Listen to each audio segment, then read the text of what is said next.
भगवान श्री कृष्ण बोलते हैं कि क्या बात है, मैं ना मतलब भगवान के भक्तों को भगवान से बहुत प्रेम होता है वो, और भगवान देखते हैं कि उनसे ज्यादा वो खुश है। कैसे खुश है वो? मतलब बातचीत कर रहे होते हैं तो कहती हैं कि आप, हम नहीं समझ सकते हमारे हृदय की पीड़ा को, हम कितना आपसे प्रेम करते हैं, आप इसको नहीं समझ सकते।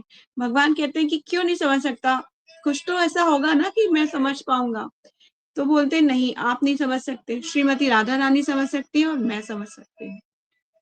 तो भगवान कहते हैं कि अच्छा ठीक है, फिर मैं कलयुग में अवतार लूंगा श्रीमती राधा रानी का हृदय लेके, तो मुझे समझ में आएगा कि क्या है, मतलब प्रेम की विरह क्या होती है, प्रेम का अर्थ क्या होता है। तो वो जब आए थे लेके, तब जो है वो ये बोलते थे, भजो कृष्ण, कहो कृष्ण, लहो कृष्ण शिक्षा, भगवान का नाम लीजिए, है ना। तो क्यों? क्योंकि राधा रानी का हृदय है ना, इसलिए वो कृष्ण के बारे में बोलेंगे। स्वयं कृष्ण है, पर वो स्वयं राधा रानी का हृदय है, और हृदय जिसका है तो हृदय में जिस चीज का चिंतन करता है वही तो वो बोलेंगे, है ना। फॉर एग्जाम्पल कि अगर मैं आपका जो हार्ट है वो ट्रांसप्लांट होता है किसी भक्त के हृदय के साथ, है ना, कोई माँ भागवत भक्त है उसका हृदय आपको लगा दिया जाए, तो उसके हृदय में कृष्ण जो है कृष्ण भक्ति करने की उसकी, मतलब वो शुरू से कृष्ण भक्ति करते हैं, माँ भागवत भक्त है ना। तो आपके हृदय में जब वो आ जाएगा, आपका हृदय उनमें लग जाएगा, तो आपके अंदर भी वही फीलिंग्स होंगी ना हृदय में। कितना अच्छा है ना। तो इस तरह से महाप्रभु भी राधा रानी का हृदय लेके आए थे, तो वो कृष्ण कृष्ण मतलब ये बोलते थे, भजो कृष्ण, कहो कृष्ण, लो कृष्ण शिक्षा। ठीक है, तो हम आगे चलते हैं। उनका बचपन का नाम निमाई था। उनका जन्म कौन से पेड़ के नीचे हुआ था? पीपल का पेड़, बरगद का पेड़, तुलसी का पेड़? यस, नीम का पेड़ के उनका नीचे जन्म हुआ था। उनका नाम निमाई था। माता का नाम क्या था और पिता का नाम क्या था?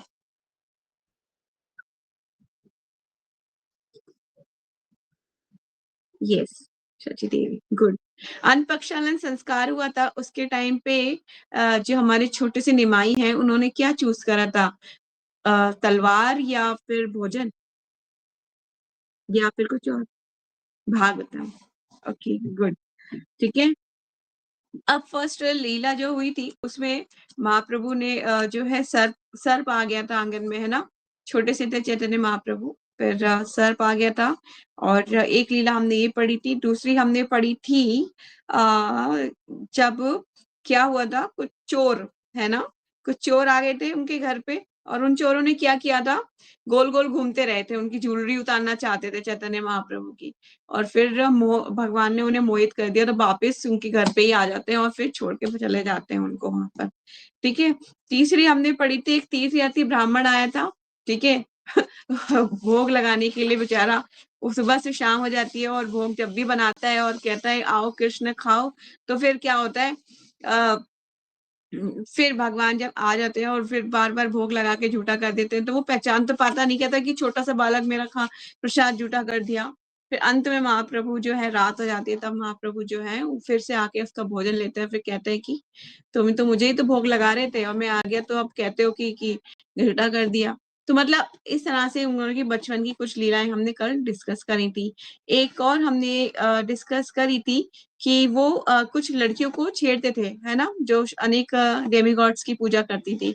तो वही कहते थे उनकी पूजा मत करो, शिव और पार्वती कौन है?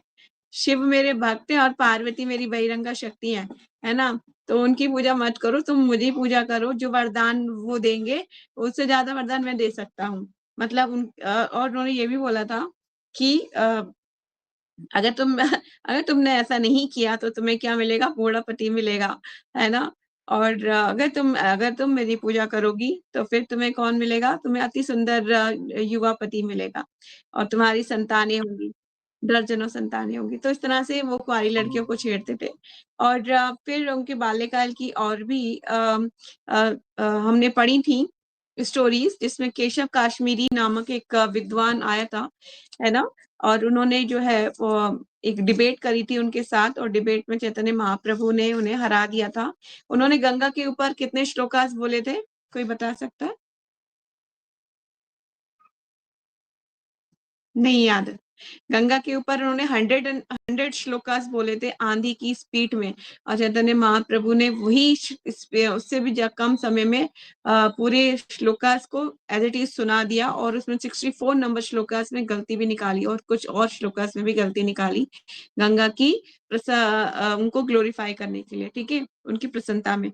तो फिर जो है इस तरह से उन्होंने छोटे से हमारे निमाई पंडित जी ने बहुत ही फेमस केशव काश्मीरी को हरा दिया था डिबेट में, ठीक है। तो इससे नवदीप में उनकी और ख्याति बढ़ गई थी। नवदीप मतलब मायापुर, ठीक है, जहाँ पे हम जाते हैं, ठीक है। और उसके बाद काजी मुसलमान जो है, जब महाप्रभु के आंदोलन को रोकने का प्रयास किया था, उसमें भी वो जो है फिर बाद में वो कहते हैं कि मैं तो तुम्हारा जो हूँ कौन लगता हूँ, तो मेरे भांजे लगते हो, मैं तुम्हारा मामा हूँ। इस तरह से वो बेचारा सरेंडर कर लेता है महाप्रभु के सामने। और आज भी नवदीप में जो भी मुस्लिम रहते हैं वो कभी भी जो है ये आंदोलन जो है हरि कृष्णा आंदोलन है उसको रोकने का प्रयास नहीं करते, और बहुत पीसफुल और शांति से वो लोग वहां पर रहते हैं और किसी को तंग नहीं करते। इस तरह से हमने कुछ चीजें डिस्कस करी थी। अब उसी क्रम में आगे बढ़ते हैं। पेज नंबर 13 है भूमिका का, आगे चलते हैं। शिला गुरुदेव शिला प्रभुपाद की जय। ये घटना स्पष्ट बतलाती है कि महाप्रभु तथाकथित भीरु वैष्णव ना थे। वैष्णव भगवान का एक निर्भीक भक्त होता है और सही कार्य के लिए वह कोई भी उचित कदम उठा सकता है। अर्जुन भी भगवान कृष्ण का वैष्णव भक्त था और उसने भगवान को संतुष्ट करने के लिए वीरता पूर्वक युद्ध किया। इसी प्रकार व्रंजा गांजी या हनुमान भी भगवान राम के भक्त थे और उन्होंने रावण के अभक्त दल को अच्छा पाठ पढ़ाया। वैष्णव धर्म का सिद्धांत है, अब ये इम्पोर्टेंट है, अब वैष्णव धर्म के कुछ सिद्धांत के बारे में प्रभुपाद जी बता रहे हैं। वैष्णव धर्म का सिद्धांत है सभी प्रकार से भगवान को प्रसन्न करना। वैष्णव स्वभाव से ही अहिंसक शांत जीव होता है और उसमें ईश्वर के समस्त सद्गुण रहते हैं। किंतु जब कोई अभक्त भगवान या उनके भक्तों की निंदा करता है तो वैष्णव कभी भी ऐसी दुष्टता को सहन नहीं कर पाता। ठीक है, तो अगर वैष्णव अपराध हो रहा है, कोई निंदा हो रही है किसी के प्रति भी, तो फिर उसको वहां से चले जाना चाहिए, नहीं सुनना चाहिए, ठीक है। और अगर आपको स्वभाव में किसी के ऐसा लगता है कि वो ऐसा कर रहा है, तो कोशिश यही करनी चाहिए उस जगह को छोड़ दिया जाए, ठीक है। और भगवान से प्रेयर करनी चाहिए कि भगवान हमें भी, क्योंकि एक हम ह्यूमन बीइंग है, तो हमें ना लोगों के अंदर फॉल्ट फाइंडिंग का नेचर हमारा रहता है, क्या दूसरे की गलतियों को देखने का। लेकिन कोशिश यही करनी चाहिए, भगवान से प्रेयर करनी चाहिए कि भगवान आशीर्वाद दीजिए कि मैं फॉल्ट फाइंडिंग ना करूं, क्योंकि यहाँ पर सब बीमार है ना। जब कोई बीमार होता है तो हमें उस पर दया करनी चाहिए, ना कि उससे ईर्ष्या करनी चाहिए या द्वेष करना चाहिए। बीमार के साथ हम दया करते हैं या फिर हम उसको और मारते हैं? नहीं, दया करते हैं ना, दया करनी चाहिए। तो इस संसार में कुछ लोग हो सकता है कि इस तरह से नेचर हो जिसका, पर उन पे दया करके उनको भगवान से प्रेयर करनी चाहिए, भगवान हेल्प, इनकी हेल्प कीजिए, ठीक है। तो इस तरह से बताया जा रहा है वैष्णव का स्वभाव। इस घटना के बाद महाप्रभु अपने भागवत धर्म या संकीर्तन आंदोलन का और तेजी से उपदेश तथा प्रचार करने लगे, और सभी और जो भी दुर्ग युग धर्म के इस प्रचार के विरुद्ध खड़ा हुआ, उसे विविध प्रकार की प्रताड़नाओं द्वारा दंडित किया गया। चपल या गोपाल नामक दो ब्राह्मण महाशय, जो महाप्रभु के मामा भी लगते थे, वे दंडवश कोढ़ से ग्रस्त हो गए। किंतु बाद में जब उन्होंने पश्चाताप किया तो भगवान ने उन्हें अपनी शरण में ले लिया। अपने उपदेशक कार्य के दौरान वे नित्य ही द्वार द्वार जाकर श्रीमद् भागवतम का उपदेश करने के लिए अपने अनुयायियों को भेजते थे, जिनमें से उनकी मंडली के दो मुख्य व्यक्ति शीला नित्यानंद प्रभु तथा ठाकुर हरिदास भी सम्मिलित थे।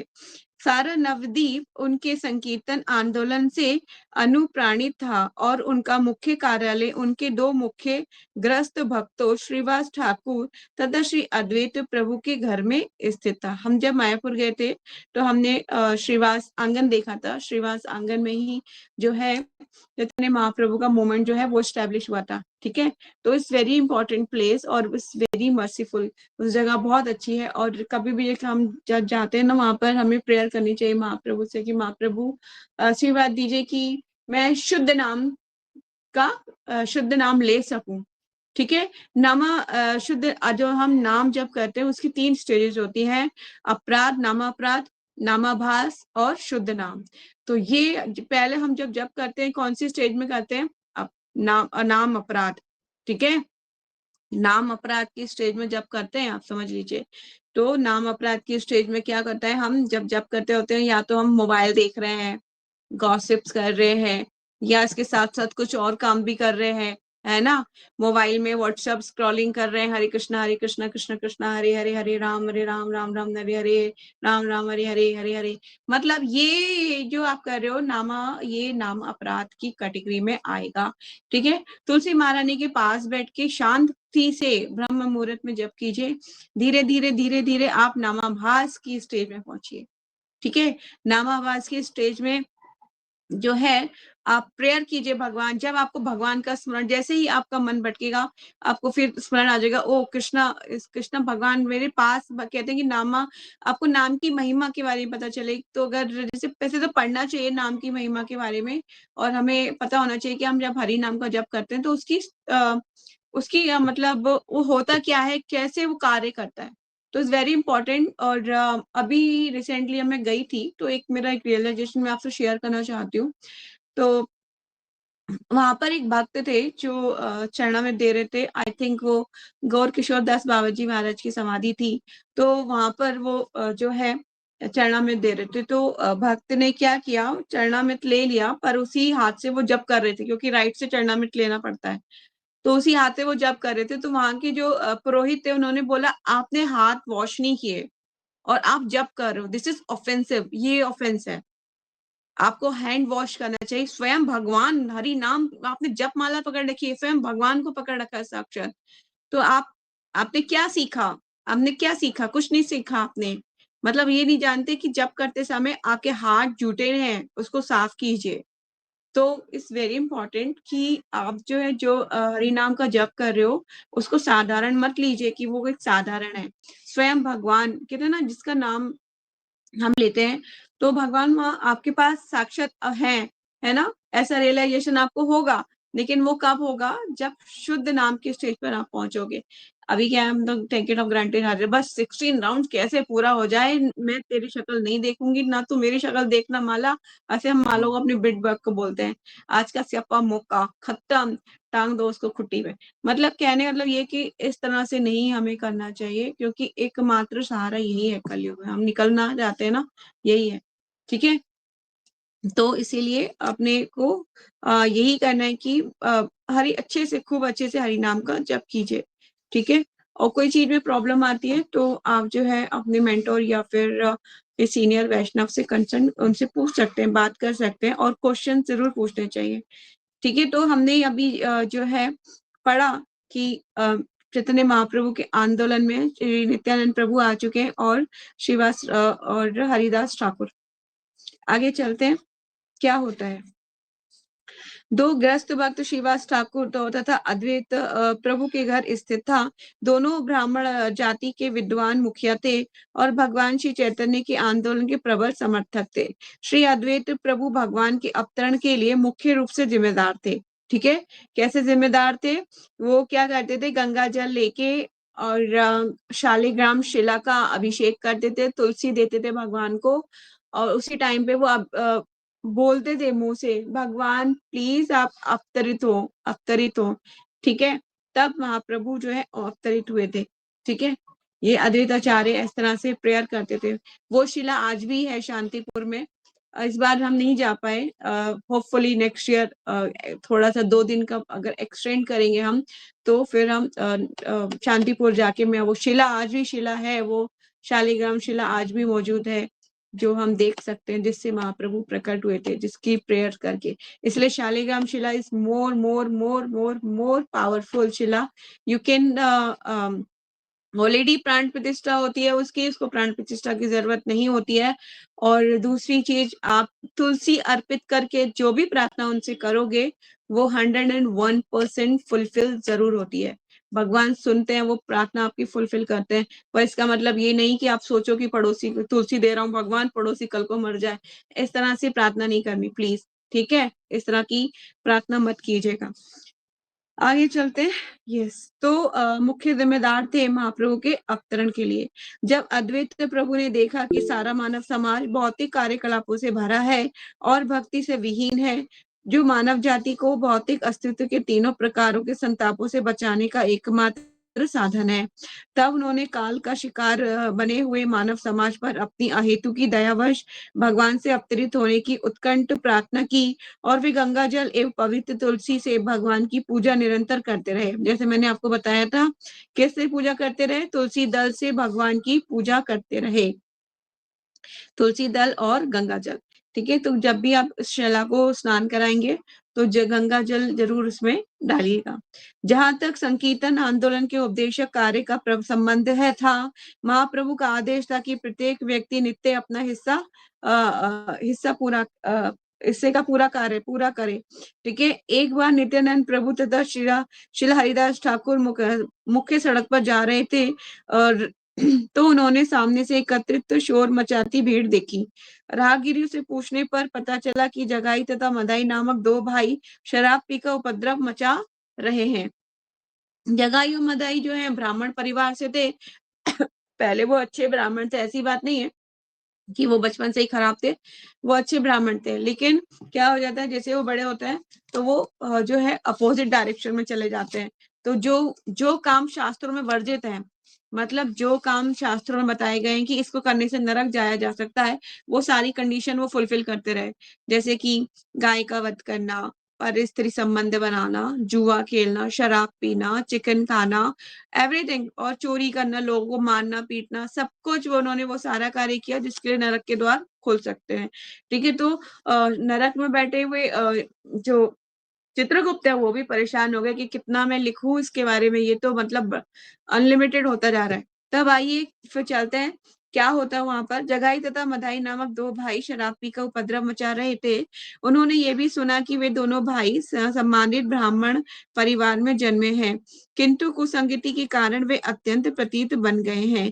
वे न केवल शराबी थे अपितु मांस भक्षक, व्यभिचारी, डाकू तथा सभी प्रकार के पाप करने वाले थे। श्रीला नित्यानंद प्रभु ने उनकी सारी कहानी सुनी और ये निश्चय किया कि सबसे पहले इन दोनों पतितात्माओं का उद्धार होना चाहिए। यदि इन दोनों को पापपूर्ण जीवन से उबार लिया जाए तो भगवान चैतन्य का अच्छा नाम और भी महिमा मंडित हो जाएगा। इस प्रकार सोचते हुए नित्यानंद प्रभु तथा हरिदास दोनों ही भीड़ के बीच में घुसते हुए वहां गए और दोनों भाइयों से भगवान हरि नाम का जप करने के लिए कहा। इस प्रार्थना पर नशे की हालत में वे दोनों भाई आग बबूला हो उठे और नित्यानंद प्रभु को दी गालियां दी। दोनों भाइयों ने दूर तक उनका पीछा किया। जब शाम को महाप्रभु के समकक्ष उपदेश कार्य की सूचना प्रस्तुत की गई तो महाप्रभु को ये जानकर प्रसन्नता हुई कि नित्यानंद तथा हरिदास ने दो ऐसे मूर्खों का उद्धार करने का प्रयत्न किया। दूसरे दिन नित्यानंद प्रभु इन दोनों भाइयों को देखने गए। जब वे उनके पास पहुंचे तो उनमें से एक ने उनको मिट्टी के बर्तन का एक टुकड़ा मारा जो उनके मस्तक पर लगा, जिससे तुरंत खून बहने लगा। नित्यानंद प्रभु के सर पे मारा गया था और न जिससे उनका खून निकलने लगा था नित्यानंद प्रभु के सर से। लेकिन नित्यानंद प्रभु इतने दयालु थे कि इस जघन्य कृत्य का विरोध करने के बदले उन्होंने कहा, चलो कोई बात नहीं कि तुमने मुझ पर पत्थर फेंका, इतने पर भी मैं तुमसे प्रार्थना करता हूँ कि तुम भगवान हरि के पावन नाम का उच्चारण करो। देखिए, इतना दयालु कौन हो सकता है कि पत्थर मार दे आपको उठा के और फिर भी आप ये बोलो उसको, कोई बात नहीं, कोई बात नहीं, चलो क्या करो, भगवान का नाम का जप करो। कितना हम्बल है। हमें सीखना चाहिए ये चीज कि भले ही कोई आपका कितना ही अपमान क्यों ना कर दे, या सचमुच ही कोई पत्थर उठा के क्यों ना मार दे, फिर भी किस तरह से हम्बल बना जा सकता है प्रचार कार्य के लिए। ठीक है, भगवान इसीलिए नहीं कि हमें टिट फॉर टैट करना चाहिए।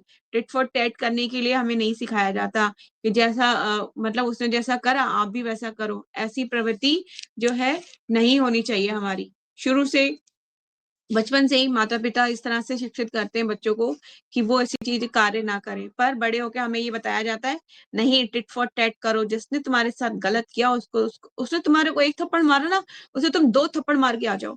नहीं, ये सब नहीं करना, ये सब नहीं करना। हमें कुछ नहीं करना, किसी से कुछ नहीं कहना। ठीक है, आप अगर अगर कुछ नहीं, अगर आपको किसी चीज का बुरा लग रहा है, किसी बात का बुरा लग रहा है, तो शांत हो जाओ, मत कहो उससे कुछ भी, मत कहो। सिर्फ हरे कृष्णा, इससे ज्यादा कुछ मत कहो। भगवान, जब हम खुद ही हाथ में लट उठा लेंगे तो भगवान हमारी हेल्प के लिए कभी नहीं आने वाले। भगवान को लेंगे, ठीक है तुम खुद ही जजमेंटल बन गए हो, खुद ही अपनी डिसीजन ले सकते हो, जब मेरी क्या जरूरत है फिर आने की। भगवान कभी नहीं आएंगे तो आपकी हेल्प के लिए। इसीलिए हमें हाथ में खुद अस्त्र नहीं उठाने। ठीक है, तो इसीलिए नित्यानंद प्रभु ने प्रचार कार्य के लिए इस तरह से हैंड किया। आगे क्या होता है, चलिए। उन भाइयों में से एक से जगाई नित्यानंद प्रभु के इस आचरण को देखकर विस्मित हुआ, और वे तुरंत उनके पैरों पर गिरकर अपने पापी भाई को क्षमा करने की विनती करने लगा। ठीक है, तो मधाई ने मारा था, मधाई ने मारा था चैतन्य महाप्रभु को। आप ये नोट कर लीजिएगा कि मधाई मधाई ने जो है प्रहार किया था महाप्रभु नित्यानंद प्रभु पे। ठीक है, इज वेरी इंपॉर्टेंट कि किस तरह से आचरण करना है। ठीक है, तो अब जो है जगाई जो है प्रार्थना करने लगा कि उनके पैरों पर गिर के विनती करने लगा। क्या? जब मधाई ने पुनः नित्यानंद प्रभु पर प्रहार करना चाहा, तो जगाई ने उसे रोका और उनके चरणों पर गिरने के लिए विनती की। इस बीच नित्यानंद प्रभु को चोट लगने की जानकारी महाप्रभु तक पहुंच गई। अब ये जानकारी कहाँ तक पहुंच गई? महाप्रभु तक। ठीक है, अब ये देखिए, इस घटना से हमें क्या समझ में आता है। अगर नित्यानंद प्रभु पलट के वार कर देते तो महाप्रभु कभी भी नहीं आते उनकी हेल्प के लिए, पर अभी महाप्रभु आ रहे हैं क्योंकि नित्यानंद प्रभु ने टिट फॉर टैट नहीं किया। उन्होंने उन्हें क्षमा के लिए क्षमा किया। ठीक है, अब महाप्रभु आ रहे हैं उनकी हेल्प के लिए। चलिए क्या होता है, आगे पढ़ते हैं। ठीक है, नित्यानंद प्रभु को चोट लगने की जानकारी महाप्रभु तक पहुंच गई और वे तुरंत ही अत्यंत कुपित होकर उस स्थान पर जा पहुंचे।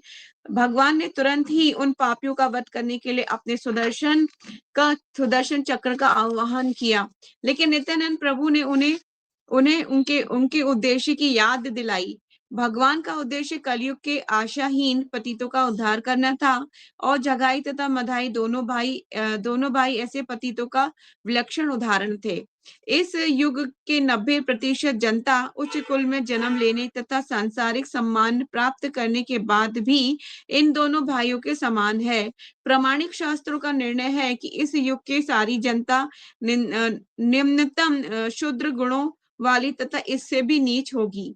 यहाँ ये ध्यान रखना होगा कि श्री चैतन्य महाप्रभु ने कभी कभी जन्म के आधार पर परंपरागत जाति प्रथा को स्वीकार नहीं किया, अपितु उन्होंने किसी के स्वरूप वास्तविक पहचान के विषय में शास्त्रों के निर्णय का ही पुरजोर पालन किया। ठीक है, तो महाप्रभु जैसे ही नित्यानंद प्रभु पे प्रहार किया गया था, तो महाप्रभु तुरंत ही आ गए थे और बहुत गुस्से में थे वो, और आह्वान कर रहे थे चक्रा चक्रा, मतलब इस तरह से बहुत गुस्से में थे। तो वो उनका था कि अभी मैं चक्र का आह्वान करके इसका गला काट दूंगा, क्योंकि वो स्वयं भगवान श्री कृष्ण है और चक्र तो उनके पास होगा ही ना। आपको पता ही है कि भगवान के क्या क्या वेपन है, तो मुझे वो चीज उसमें पॉइंट में नहीं जाऊंगी। ठीक है, तो भगवान ने जैसे आह्वान करने का बोले भगवान चक्र, तो फिर क्या होता है, नित्यानंद प्रभु ने रोक लेते हैं, कहते हैं महाप्रभु इसमें मतलब आप भक्त अवतार में आपका उद्देश्य है, आप कुछ नहीं कर मतलब इसमें आप अस्त्र कुछ नहीं आप यूज करोगे। तो भगवान के उद्देश्य की उन्होंने याद दिलाई उनको, और फिर महाप्रभु शांत हो जाते हैं, और जो जगाई और मधाई है वो दोनों उनके चरणों पर गिर पड़ते हैं। और नित्यानंद प्रभु बताते हैं, जब मुझे मधाई जो है मार रहा था, ठीक है, तो जो है जगाई ने क्या किया, उसको रोका, महाप्रभु अब दया कीजिए, आप तो जो है पतित पावन है, ठीक है, आप दया कीजिए। तो महाप्रभु उनको माफ कर देते हैं और बोलते हैं ये अपराध जो कर लिए, पर इसके बाद कोई और अपराध मत करना, मैं तुम्हें माफ नहीं कर पाऊंगा। इसीलिए वैष्णव अपराध से हमें बचना चाहिए, ठीक है, इसकी माफी नहीं मिलती है। भगवान ने तो उस टाइम पे माफ कर दिया था। चलिए, जब भगवान अपने सुदर्शन चक्र का आह्वान कर रहे थे और नित्यानंद प्रभु उन दोनों भाइयों को क्षमा करने का अनुनय कर रहे थे, तब तो वे दोनों भाई भगवान के चरण कमलों पर गिर पड़े और अपने इस अभद्र आचरण के लिए उनकी क्षमा मांगने लगे। नित्यानंद प्रभु ने भी प्रायश्चित करने वाले उन जीवों को स्वीकार करने की प्रार्थना की और महाप्रभु ने उन दोनों को इस शर्त पर अपनाने का स्वीकार किया कि अब वे अपने पाप कर्मों तथा व्यसनों कर सर्वदा परित्याग कर देंगे। इस पर दोनों भाई राजी हो गए और उन्होंने अपनी समस्त पापपूर्ण आदतों को छोड़ देने का वचन दिया। दयालु भगवान ने उन्हें स्वीकार कर लिया और फिर कभी भी उनके विगत दुष्कर्मों का उल्लेख नहीं किया। ठीक है, वो दोनों जो है वैष्णव बन गए, भगवान का नाम का जप करने लगे और फिर से ब्राह्मण बन गए। ठीक है, तो इस तरह से भगवान जो है पतित आत्माओं को भी उद्धार कर सकते हैं, है ना, गलत से गलत लोगों का भी उद्धार कर सकते हैं। भगवान बहुत दयालु हैं। नित्यानंद प्रभु सो मर्सीफुल, और महाप्रभु तो है ही, है ना।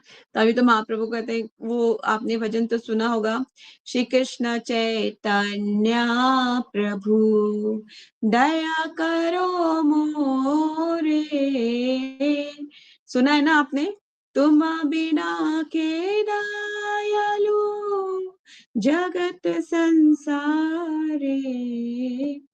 सुनिएगा, बहुत सुंदर है। जब सुबह श्रृंगार आरती होती है मायापुर में, तो ये भजन, मतलब ज्यादातर सभी मंदिरों में होता है, पर मायापुर में खास तौर से ये गाया जाता है और बहुत सुंदर तरीके से।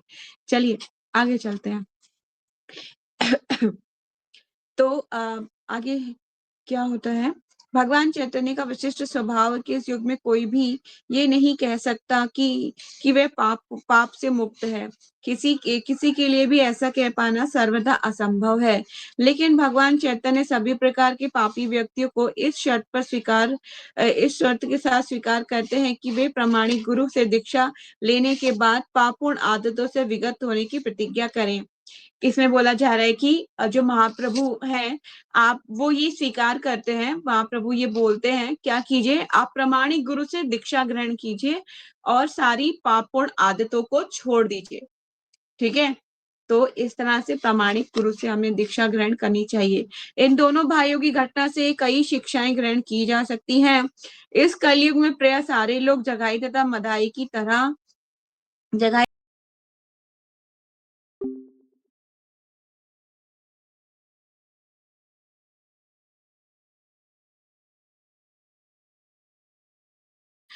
और आध्यात्मिक दीक्षा लेने के पश्चात उन बातों से दूर रहना चाहिए।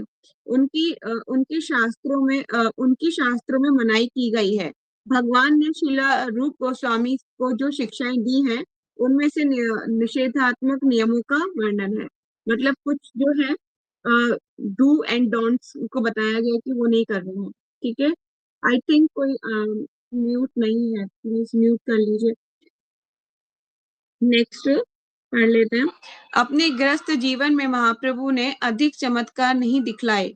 उनकी आशा ऐसे महापुरुषों से की जाती है, लेकिन कई बार श्रीनिवास ठाकुर के घर में जब संकीर्तन की अपनी चरम सीमा में था, ये बहुत ध्यान से पढ़िएगा क्या हुआ था। ये मैंने स्टोरी सुनाई भी थी सीमंत डीप में, जब हमारा लास्ट डे था, तब आयशा आप थे वहां पे और भी लोग थे, तो मैंने ये स्टोरी वहां पे थोड़ी सी हल्की सी सुनाई थी।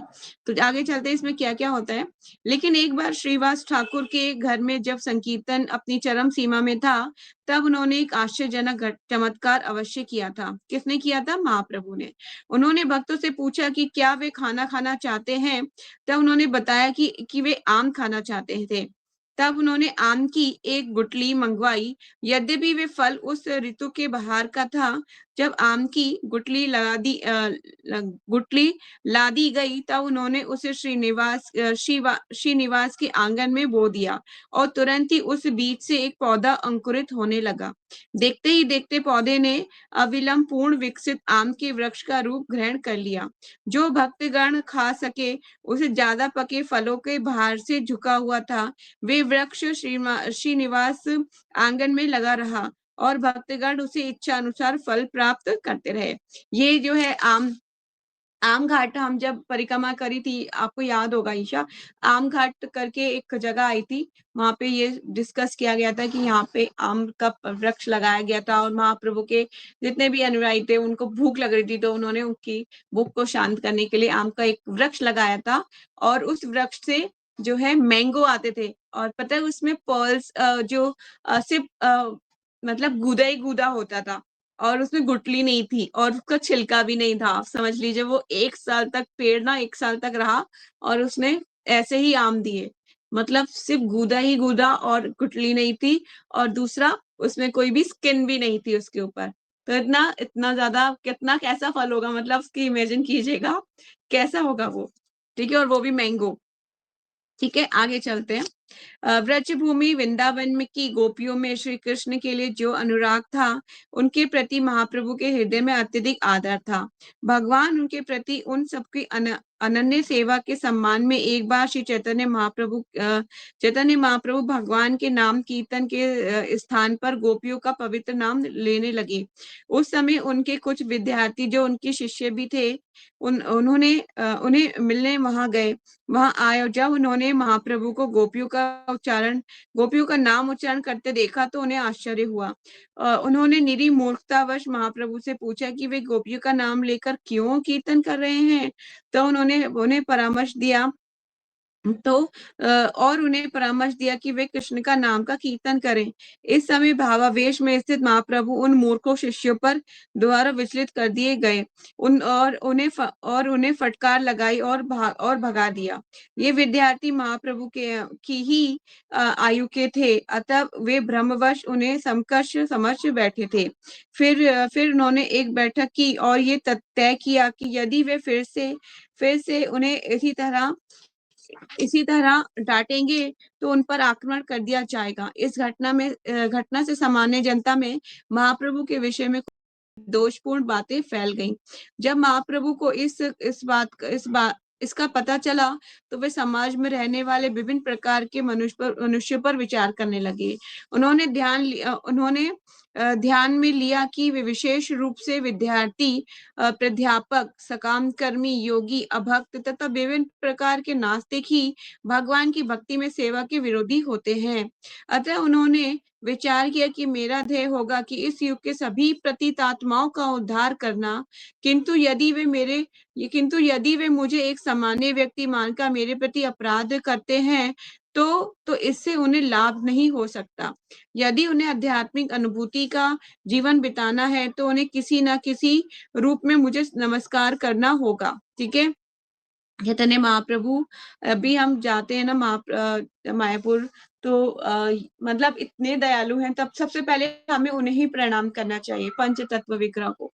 ठीक है, बोला जाता है कि हम डायरेक्ट भगवान की लीलाओं में नहीं अप्रोच कर सकते भगवान को डायरेक्ट, पर लेकिन जो है चैतन्य महाप्रभु स्वयं राधा कृष्ण है ना, तो वो अत्यंत दयालु है और उनसे भी दयालु नित्यानंद प्रभु। तो पहले नित्यानंद प्रभु को प्रणाम करना चाहिए। नित्यानंद प्रभु जो है, आपने शायद कभी ध्यान दिया हो या नहीं, पर जब भी मैंने फर्स्ट टाइम उन्हें देखा था ना, तब मैं बहुत ध्यान से देख रही थी नित्यानंद प्रभु को और गदाधर को। तो उन दोनों के हाथ जो है महाप्रभु के इस तरह से है, उनके चरणों पर है, कि वो ये दिखा रहे हैं कि क्या करो, इनके चरणों का पकड़ो, इनके चरणों को पकड़ो। ठीक है, आप कभी इस चीज को, फोटो को ध्यान से देखिएगा पंचतत्व की। तो जब भी मैं देखती हूँ तो मुझे ये समझ में आता है कि वो इंडिकेट कर रहे हैं कि आपको इनके शरणागत होना है। ठीक है, तो इस तरह से महाप्रभु ये कहने का प्रयास किया उन्होंने कि सबको फोकस में रहना, मतलब वो पतित आत्माओं का उद्धार करने के लिए आए हैं, है ना। अब लोग उनसे द्वेष करने लगेंगे तो किस तरह से चलेगा। अब आगे चलते हैं, क्या डिसीजन लेते हैं वो। इस प्रकार महाप्रभु ने संन्यास आश्रम ग्रहण करने का निश्चय किया। उन्होंने ये निश्चय किया कि मैं संन्यास ले लेता हूँ, क्योंकि भारत में सन्यासी का सम्मान किया जाता था। ठीक है, क्योंकि जन सामान्य की प्रवृत्ति सन्यासी का सम्मान करने की रहती है। आखिरी लाइन वो, ठीक है? तो महाप्रभु ने सन्यास इसलिए ग्रहण किया।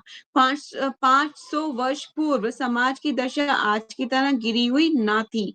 वो बहुत पहले समय की बात है और उस टाइम पे इतनी गिरी हुई दशा नहीं थी। कलयुग जो से अब बढ़ चुका है ना और भी ज़्यादा, उस टाइम पे इतनी नहीं थी, ठीक है? और उन दिनों लोग सन्यासी का आदर करते थे और सन्यासी भी सन्यास आश्रम के विधि-विधानों का पालन करने में कट्टर होते थे।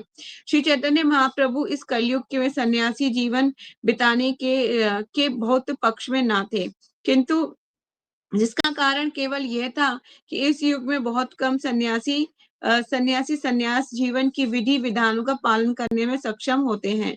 लेकिन श्री चैतन्य महाप्रभु ने सन्यास ग्रहण करके आदर्श सन्यासी बनने का निश्चय किया, जिससे सामान्य जनता उनका सम्मान कर सके।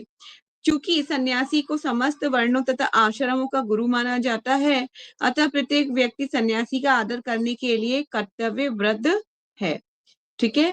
जब वे संन्यास ग्रहण करने की सोच रहे थे, तो ऐसी घटना घटी कि केशव भारती नामक मायावादी संप्रदाय के एक सन्यासी जो बंगाल में कटवा के निवासी थे, नवद्वीप आए और महाप्रभु ने उन्हें अपने यहाँ भोजन पर आमंत्रित किया। जब केशव भारती उनके घर पहुंचे तो महाप्रभु ने उनसे संन्यास प्रदान करने का अनुरोध किया। ये मात्र औपचारिकता थी। संन्यास सदैव किसी अन्य सन्यासी से ग्रहण किया जाता है। यद्यपि महाप्रभु सभी तरह से स्वतंत्र थे, तो भी शास्त्रों की औपचारिकता की रक्षा करने के लिए उन्होंने केशव भारती से संन्यास ग्रहण किया।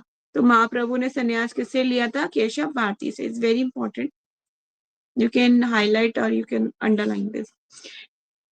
यद्यपि वे वैष्णव संप्रदाय के ना थे, केशव भारती से विचार विमर्श करके महाप्रभु ने औपचारिक रूप से संन्यास ग्रहण करने के लिए नवद्वीप से कटवा के लिए प्रस्थान किया। उनके साथ श्री नित्यानंद प्रभु, चंद्रशेखर आचार्य तथा मुकुंद दत्त थे। इन तीनों ने इस संस्कार में उनकी सहायता की। महाप्रभु द्वारा संन्यास ग्रहण करने की इस घटना का वर्णन श्री वृंदावन दास ठाकुर कृत श्री चैतन्य भागवत में विस्तार से किया गया है। ठीक है? तो महाप्रभु ने जो है संन्यास ग्रहण किया था। उसके रिलेटेड और भी स्टोरीज हैं। अभी हमारे पास 3 मिनट ले लेते हैं। इस प्रकार अपने 24वें वर्ष की समाप्ति पर माघ मास में महाप्रभु ने संन्यास स्वीकार किया। इस आश्रम को स्वीकार करने के बाद वे भागवत धर्म के पूर्ण रूपेण उपदेशक बन गए। यद्यपि वे अपने गृहस्थ जीवन में अभी भी यही उपदेश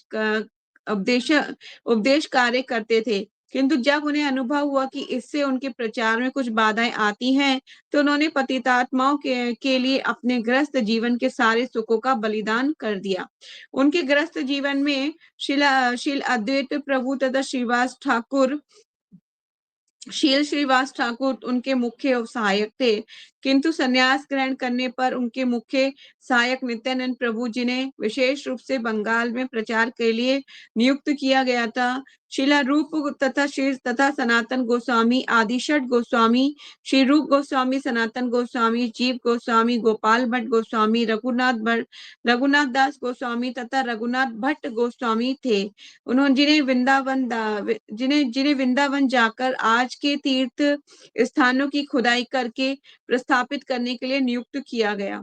इस प्रकार भगवान श्री चैतन्य महाप्रभु की इच्छा से आधुनिक वृंदावन नगरी तथा व्रज भूमि की महत्ता का प्रकटीकरण हो सका। इसलिए तो जो आज हम जहाँ वृंदावन जाते हैं, जो लीला स्थलियां वहां पर हैं, राधा कुंड, श्याम कुंड और अलग अलग चीजें हैं, मतलब अलग अलग वन है, 12 वनों की है ना, 12 तरीके के वन है, भांडीर वन और यमुना जी, कितने भी चीजें जो भी लीला स्थलियां हैं, अलग अलग विग्रह हैं, सबकी खोज प्रकटीकरण किसने किया? षट गोस्वामियों ने। क्योंकि समय के साथ साथ जो है चीजें लुप्त हो जाया करती हैं। तो जैसे ही भगवान का द्वापर में भगवान जब अंतर ध्यान हो गए थे और कलयुग अपनी पैर पसार ही रहा था परीक्षित महाराज से, उसने विनती की, क्योंकि परीक्षित महाराज कलयुग में उसको मारने वाले थे, तो उसने बोला आप मुझे मारिए मत, मेरे आगमन का समय हो चुका है। परीक्षित महाराज कलयुग बोलता है कि मेरे आगमन का समय हो चुका है, मुझे मारिए मत।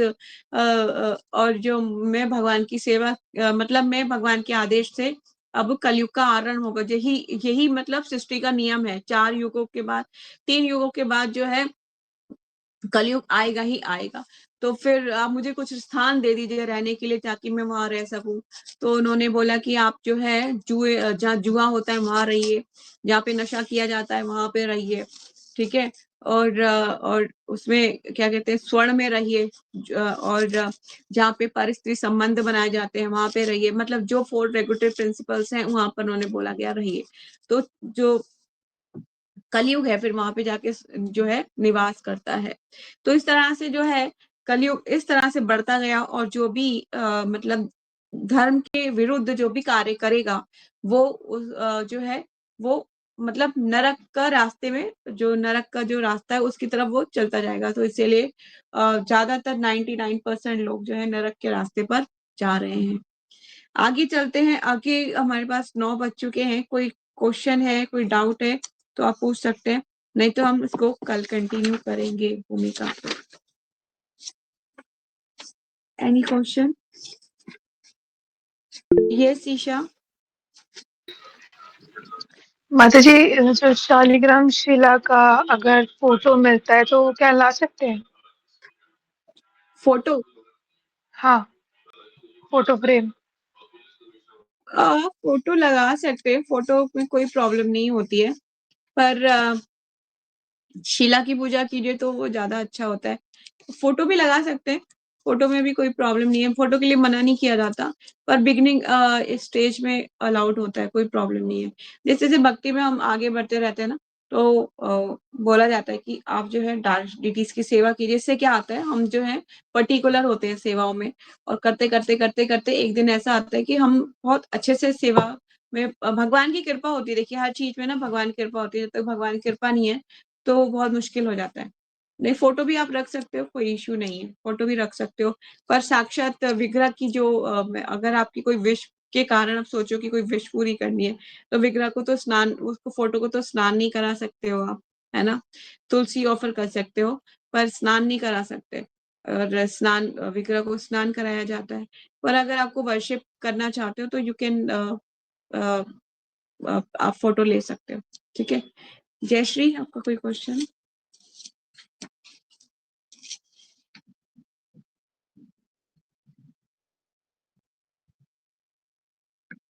भारती, भारती, भारती। हम्म।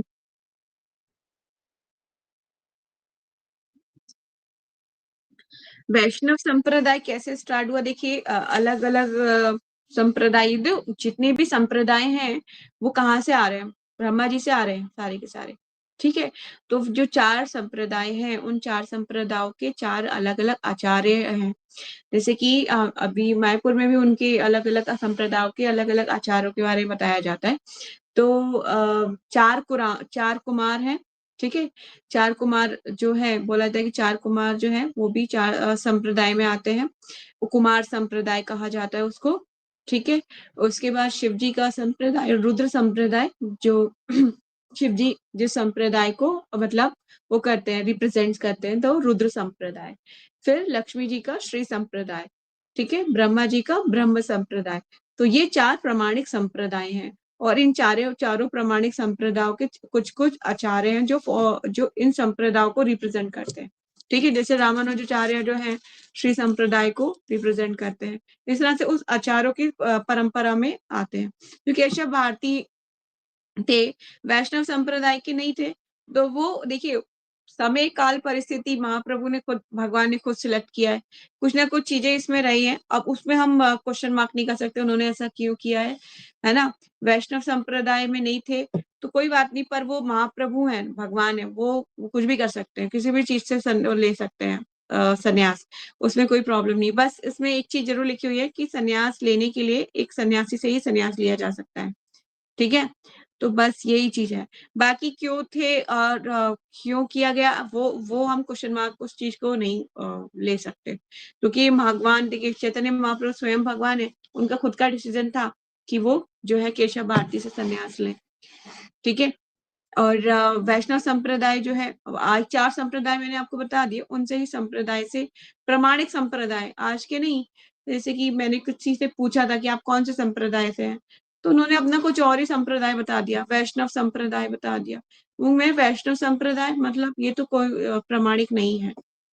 कहने का मतलब ये है कि ऐसे बहुत से लोग कथावाचक हैं जो ऐसी कथाएं कर रहे हैं, पर वो किसी संप्रदाय को बिलोंग नहीं करते, है ना। इसलिए ऑथराइज्ड होना चाहिए प्रामाणिक संप्रदाय से, क्योंकि हम जिस संप्रदाय में आते हैं वो ब्रह्मा जी के संप्रदाय से आते हैं, इसलिए बोला जाता है ब्रह्म मध्य गॉड है संप्रदाय।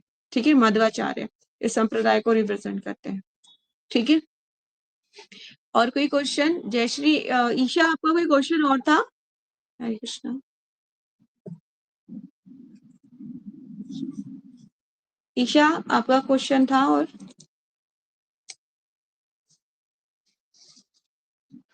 यस माता, मैं ये हाँ पूछ जी, रही थी, अगर मतलब अगर शालिग्राम शिला लाना चाहे तो ला सकते हैं?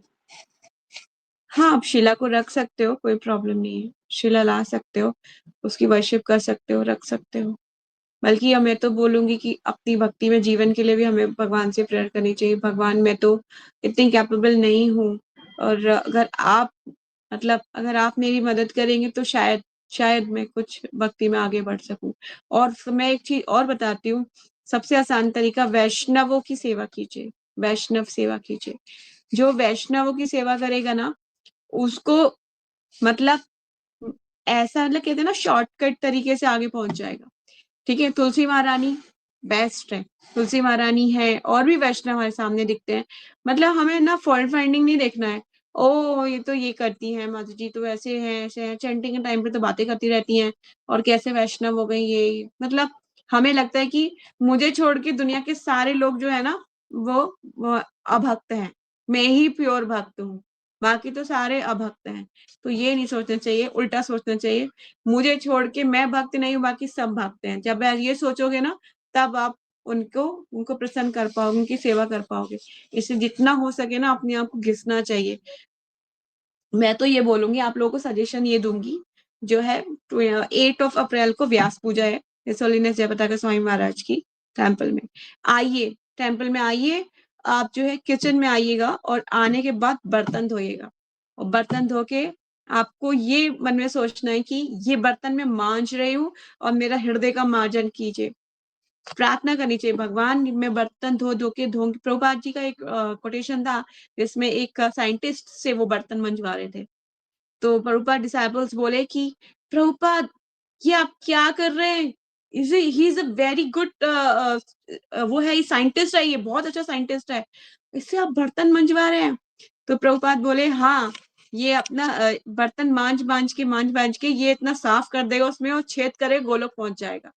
तो कहने का मतलब प्रभुपाद ये बताना चाह रहे थे कि भले ही वो मेनियल सर्विस कर रहा है, बहुत ही साधारण सी सेवा कर रहा है, पर लेकिन वो क्या कर रहा है, उसके हृदय का मार्जन कर देगा, और हृदय जब मार्जन हो जाएगा, तो उसका हृदय जो है वो उसमें अंदर विनम्रता आएगी, और भगवान उसको प्लीज करेंगे, भगवान बहुत खुश होते हैं।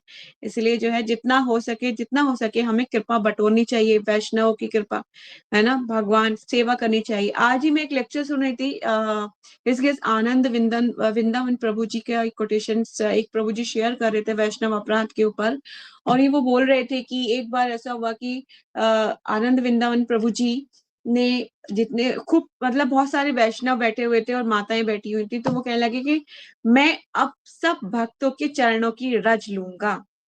तो मतलब बाप रे बाप, तो सब भक्त बोले नहीं नहीं नहीं, हम बहुत पतित है, हमारी पर नहीं, हम नहीं देंगे रज।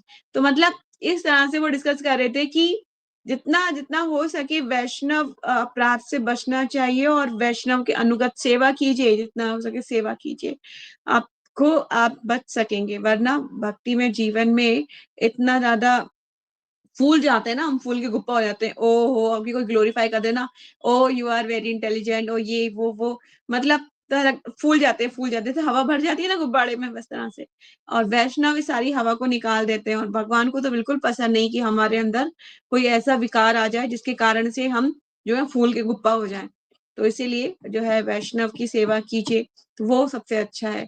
तुलसी महारानी को प्रणाम कीजिए, उनको, वो आपको सेवा में लगाएंगी। और हम जब हरे कृष्णा मंत्र का जप करते हैं तो क्या बोलते हैं? हरे कृष्णा कृष्ण कृष्ण हरे हरे, हरे राम राम राम हरे हरे। ओ श्रीमती राधा रानी कृष्णा, मुझे अपनी सेवा में लगाइए। और जब सेवा मिलती है तो क्या कहते हैं? माता जी, क्या मैं कल कर लूं क्या? या आप मेरी सेवा किसी और को दे सकते हो? अच्छा, मैं उन प्रभु जी के साथ सेवा नहीं कर सकता, उनका मेरा पट्टा नहीं है ना, उनका मेरा पट्टा नहीं है मेरा उनसे, मतलब पटका नहीं खाता, वो मुझे अच्छे नहीं लगते, अब किसी और के साथ सेवा दे दो। मतलब क्या कर रहे हो तुम? मतलब मुंह से कुछ और बोल रहे हो और जब सेवा मिलती है तो भाग जाते हो। तो ये चीजें, ये डुअल मेंटेलिटी, ये डुअल आपका करेक्टर ऐसा नहीं होना चाहिए। इसलिए वैष्णव के शरणागत होना, उनकी सेवा करना, यही एकमात्र सीढ़ी है। वरना कहते हैं ना, भक्ति में लाइफ में आगे चलते चलते खत पर पार भी उग आती है। जैसे एक पौधा, एक भक्ति लता वृक्ष आगे बढ़ रहा है, उसके साथ साथ कुछ ऐसे जो है आपकी कहते हैं ना, मिथ्या अहंकार के कुछ वृक्ष भी उग आते हैं साथ साथ। उनको ना उखाड़ के फेंकना पड़ता है। इसको उखाड़ने का काम कौन कर सकता है? आपके मेंटोर कर सकते हैं, और जो है वैष्णव कर सकते हैं। जो वैष्णव है ना, जिनकी सेवा करोगे, वो आपको बता देंगे यू आर नथिंग, आप कुछ नहीं हो, कुछ भी नहीं हो आप। जो हम आपको इतना ज्यादा फूल के गुप्पा हो रहे हो, कुछ नहीं हो आप, कुछ भी नहीं हो। मतलब अभी कुछ आपको मैं बोल दूं ऐसा कुटु शब्द, तो आप कल चैंटिंग नहीं कर सकोगे, कल आपकी चैंटिंग नहीं हो पाएगी। इसीलिए इतने इतने छोटे एक ही, मतलब इतना सा एक बटन बैठा हुआ है हमारे अंदर, हमारे सबके हृदय में। मैं कहूंगी ये मेरी, आपको ही नहीं बोल रही, मैं अपने बारे में भी बोल रही हूँ।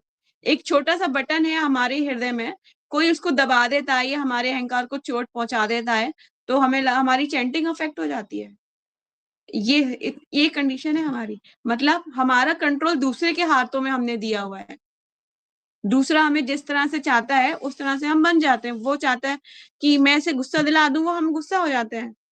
क्यों दिया हुआ है हमने अपना बटन दूसरों के हाथों में? हमारा बटन हमारे हाथ में ही रहना चाहिए, किसी और के हाथ में नहीं होना चाहिए। ठीक है? तो बहुत इंपॉर्टेंट है ये बात, मतलब बहुत गहरी बात है। धीरे धीरे समझ में आएगी आप लोगों को। ठीक है, तो अब यही वाइंड अप करते हैं। 9:11 हो चुके हैं। कल मिलते हैं। हरे कृष्णा। वांछा कल्पतरुभ्य अक्षय कृपा सिंधुवाएव च पतितानां पावनेभ्यो वैष्णवेभ्यो नमो नमः। अनंत कोटि वैष्णव भक्तविंद की जय। नामाचार्य हरदास ठाकुर की जय। जगत गुरु श्रील प्रभुपाद श्रील गुरुदेव की जय। निताई गौर सीतानाथ प्रेमानंदे। हरि हरि बोल। हरे कृष्णा। प्रणाम। हरे कृष्णा। जय श्री हरे कृष्णा। हरे कृष्णा।